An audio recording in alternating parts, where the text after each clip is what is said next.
Cum a fost azi? Așa de bine, fai de mine, încât trebuia să mă lupt cu un urs și să omor un urs din ăla de așa de puternic îi.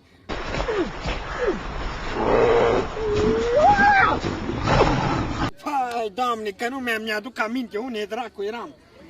Și trebuia să dau cu mâna de copac. Fai, de așa de bine Dar îi. ce treabă are ursul cu 1 mai? Fai, aici e distracție, eu trebuie să mă duc la distracție. Să dansez, să mănânc, să beau și să am la mine în buzunar un bănuțaș, dragă, că mâine mai e și $1, €1. Dar zi ceva, ai primit de mâncare de la oameni? Vai, Doamne-ți mulțumesc la Dumnezeu. Ce ai mâncat? Niște grătare, încă n-am mâncat de când m-au făcut mama în gură, că tot acolo a venit unul și a zis, haide încoace, păi da, luăm pe un am de. Și eram în partea alaltă și era dincolo, și că mă uitam dincolo, apoi tot acolo. Apoi că mă uitam dincolo. Ok.